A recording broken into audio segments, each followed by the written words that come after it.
Des médias japonais ont confirmé que la Chine avait annulé les célébrations du 40e anniversaire des relations diplomatiques normalisées entre le Japon et la Chine qui devaient avoir lieu au Palais de l'Assemblée du peuple de Pékin le 27 septembre, montrant la détérioration générale des relations sino-japonaises. Les conflits de souveraineté entre la Chine et les Philippines sur la mer de Chine méridionale, concomitants à la nationalisation des îles Diaoyu, n'ont pas reçu d'autant d'attention. Selon les analystes, le Parti communiste accorde de l'importance au maintien de la stabilité avant le 18e Congrès national et ne prend pas beaucoup de mesures pratiques. Selon l'agence de presse officielle Xinhua, la nationalisation des îles Diaoyu par le gouvernement japonais a détruit l'atmosphère en Chine. Le 40e anniversaire de la normalisation des relations diplomatiques aura lieu au moment approprié, poursuivait Xinhua. C'est la première fois que sont annulées des célébrations de normalisation des relations diplomatiques sino-japonaises ayant lieu depuis 10 ans, montrant que le degré de détérioration a atteint des niveaux jamais vus dans l'histoire. Le commentateur politique Xia Xiaoqian fait remarquer que bien qu'ayant toujours poussé la propagande anti-japonaise et le nationalisme, la réaction du PCC cette fois-ci est différente, car elle inclut la lutte entre les ailes gauche et droite du PCC. 这一次呢，反日的闹剧和以往不一样。在18大后呢，面临清算的江派残余势力周永康等人呢，借钓鱼岛事件趁机起事，制造混乱，以达到习近平不能顺利接班、延长周永康等权力的这个目的。他们有拼死一搏的味道。在前些天，全国各地上百城市反日游行、打砸抢，就是这种表现。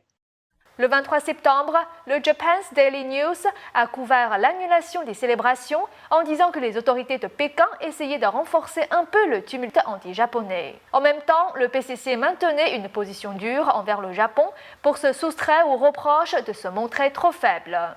Samedi et dimanche dernier, les plus grandes villes de Chine n'ont pas connu davantage de manifestations anti-japonaises de grande envergure. Pour l'Apple Daily de Hong Kong, les autorités ont cessé de pousser les gens à manifester dans les rues et même les manifestations patriotiques spontanées étaient sous contrôle. Si le PCC s'était montré intransigeant en réprimant unilatéralement les manifestations anti-japonaises, il n'est pas difficile d'imaginer que la vague de sentiments anti-PCC qui serait apparue aurait atteint un niveau au moins équivalent au tumulte anti-japonais. 取消中日邦交40年的纪念活动呢，是习近平利用外交手段向日本以示强硬，这能起到安抚民心、消除国内的压力。但是呢，在18大前完成领导人交接班是中共高层的首要任务，就是所谓的维稳呢是重点。我觉得对日本的这些强硬外交手段呢，可能只是一种姿态，并不会有太多实质性的动作。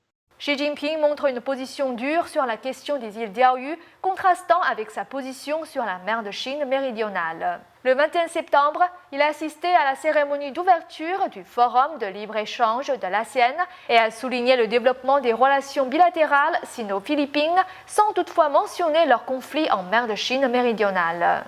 3 jours après que le gouvernement japonais a annoncé leur nationalisation des îles Diaoyu, le président philippin Aquino a officiellement annoncé renommer la côte ouest de la mer de Chine méridionale mer de l'ouest des Philippines.